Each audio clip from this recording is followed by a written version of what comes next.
Imagine a world where we didn't have music. It just sounds so unrealistic. Everyone, whether they try to or not, listens to music in some type of form. I myself am a music fanatic and I love to play the guitar. So today I'm going to inform you on the changes in the music industry. But before we begin, I'm just going to talk about how you should come to this with an open mind and really think about the way you view music, because everyone views it differently. So, with that being said, let's look how music changed over the years.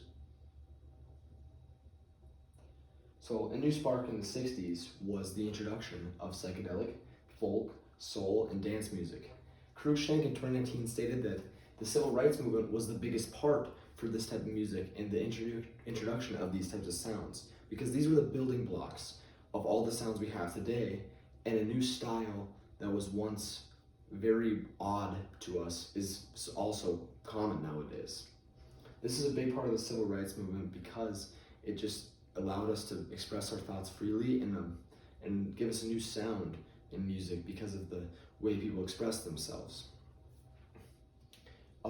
This is how trends can change, such as festivals, subgenres, and just plenty of ways we look at music.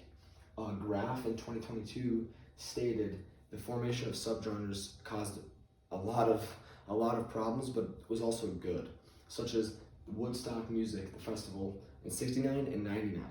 Woodstock 69 was a festival in New York that brought in a lot of music for peace, love, and joy.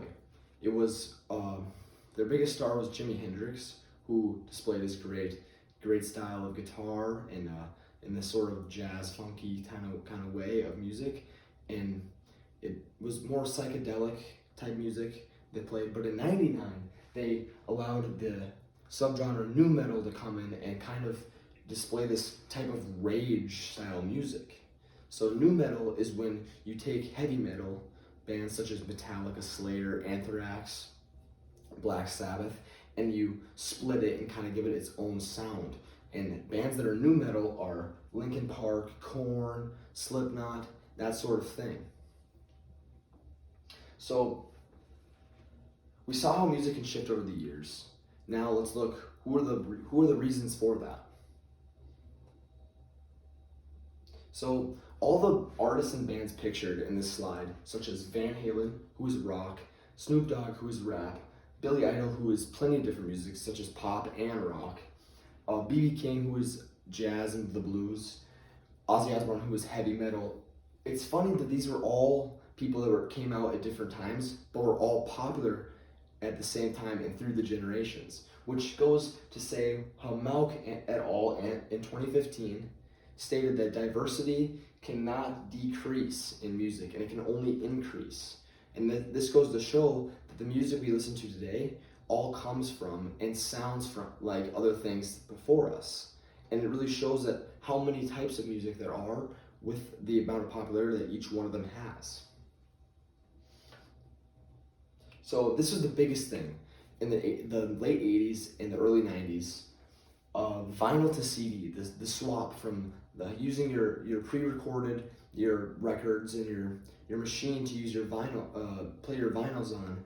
We kind of got rid of that and to use CDs. So CDs were a huge introduction because of the access to them. It was so easy to use them, such as your Walkman that you could walk with.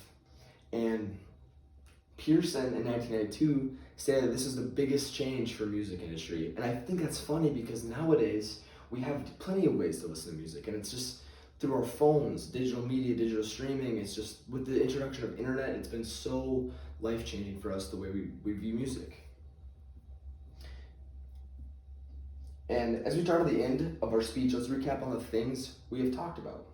So today I went over the changes in music, the music industry, and basically the icons and the popular artists of the time. I talked about the spark of new sounds, the introduction trends, festivals, and popular artists, and the introducing of new ways to listen to music. So with that being said, let's take into consideration the way we view music after hearing this. Thank you.